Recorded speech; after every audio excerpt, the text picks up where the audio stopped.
Hi ജിറ്റിഎച്ച് ഒരു സാധാരണ cinema പ്രേമിയുടെ film റിവ്യൂയിലേക്ക് വീണ്ടും സ്വാഗതം. ജിത്തു ജോസഫ് സംവിധാനം ചെയ്ത മിറാഷ്, ആസിഫ് അലി, അപർണ മുരളിയെ കൂടാതെ ഹക്കീം ഷായും ഹെന്ന രജി കോഷിയും അഭിനയിച്ചിരിക്കുന്നു. ഇത് ജിത്തു ജോസഫിൻ്റെ സ്ഥിരം സ്ട്രോങ് ഹോൾഡായിട്ടുള്ള ഒരു ക്രൈം ത്രില്ലറാണ്. പക്ഷേ ഏറ്റില്ല. ഏകദേശം 2.5 മണിക്കൂറുണ്ട് പടം. വളരെ നീണ്ട പടം അല്ലെങ്കിലും വളരെ നീണ്ട പടമായിട്ട് നമുക്ക് തോന്നുന്ന ഒരു പടമാണ് മിറാഷ്. നമ്മൾ എക്സോസ്റ്റ് ആയി പോകുന്ന, അല്ലെങ്കിൽ ഞാൻ ക്ഷീണിച്ചു. അതായത് മെയിൻലി ഈ ലൗഡ് ബീജിയം, ഒരു രീതിയിലും സുഖകരമല്ലാത്ത രീതിയിലുള്ള ലൗഡ് ബീജിയം, ഇതൊരു വലിയ ട്വിസ്റ്റ് ആണെന്ന് കാണിക്കാൻ വേണ്ടി മാത്രം ആ സ്ഥലത്ത് മാത്രം ഉപയോഗിക്കുന്ന ലൗഡ് ബീജിയം. പല സ്ഥലത്തും ആ ലൗഡ് ബീജിയം കാരണം പല സ്ഥലത്തും ഡയലോഗ്സ് കേൾക്കാൻ പറ്റുന്നില്ല.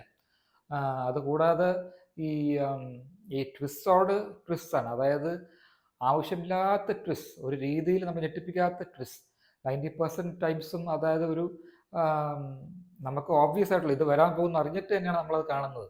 പിന്നെ ഇനിയിപ്പോൾ നമ്മൾ അതിശയിപ്പിക്കുന്ന രീതി, അല്ലെങ്കിൽ നമ്മൾ വിചാരിക്കാത്ത രീതിയിൽ 1-2 ട്വിസ്റ്റ് ഉണ്ടെങ്കിൽ പോലും അതും ഏൽക്കുന്നില്ല. അതായത് ഒരു ഫ്യൂട്ടൈലാണ്. അതായത് ഇത് എന്തുമായി കാണിക്കുന്നത് എന്നുള്ള രീതിയിലാണ്. അതായത് അയ്യോ എന്നുള്ളൊരു ആശ്ചര്യമില്ല നമുക്ക് തോന്നുന്നത്.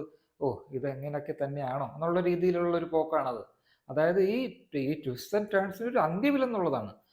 ഈ ഒരു ഹാർഡ് ഡ്രൈവിൻ്റെ പുറകെ പോയി എന്താണ് ഈ ഹാർഡ് ഡ്രൈവ്, എന്താണ് അതിൻ്റെ പ്രത്യേകത, ഇത്ര വലിയ സംഭവമാണ് ഈ ഹാർഡ് ഡ്രൈവ്, ഈ വില്ലൻ ഇത്ര വലിയ ആളാണോ, ഇത് പുറത്തായ ഇത്ര വലിയ സംഭവമാണോ, ഇങ്ങനെ ഒരുപാട് സംഭവങ്ങളാണ് എനിക്ക് മനസ്സിലൂടെ വന്നത്. കാരണം ഇതിൻ്റെ ഒന്നും സിഗ്നിഫിക്കൻസ് കാണിക്കാതെ എന്തിൻ്റെയോ പുറകെയുള്ള ഒരു ഓട്ടം, സത്യം തേടിയുള്ള ഓട്ടം എന്നൊക്കെയാണ് പറയുന്നത്.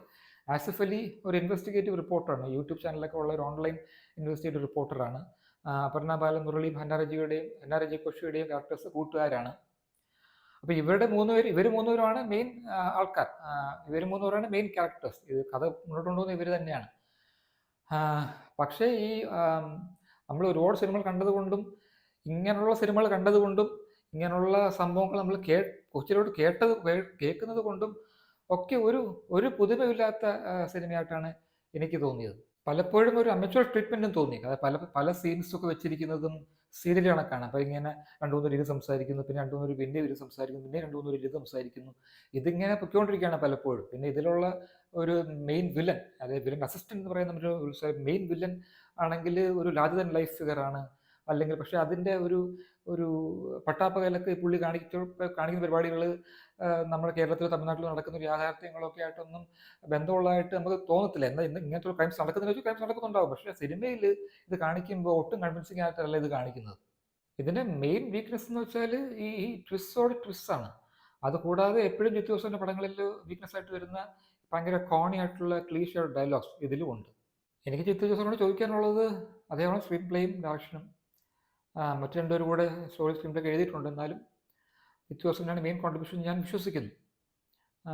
അങ്ങനെയാണെങ്കിൽ ജിത്തു ജോസഫിനോട് ചോദിക്കേണ്ടതെന്ന് വെച്ചാൽ ഇത്രയും ട്വിസ്റ്റ് ആൻഡ് ടേൺസ് എന്തിനായിരുന്നു എന്നുള്ളതാണ്. കാരണം നമ്മൾ ക്ഷീണിച്ചു പോകും. അതായത് 2.5 മണിക്കൂർ ആകുമ്പോഴേക്കും ഇനി ഒരു ട്വിസ്റ്റും കൂടെ വരരുതേ എന്ന് നമ്മൾ പ്രാർത്ഥിക്കുന്ന രീതിയിലാണ് എനിക്ക് തോന്നിയത്. ഒരു രീതിയിലും എൻജോയ് ചെയ്യാൻ പറ്റാത്തൊരു പടമായിട്ടാണ് എനിക്ക് അനുഭവപ്പെട്ടത്. 1 star out of 5 for Mirage. Thanks for watching. Bye.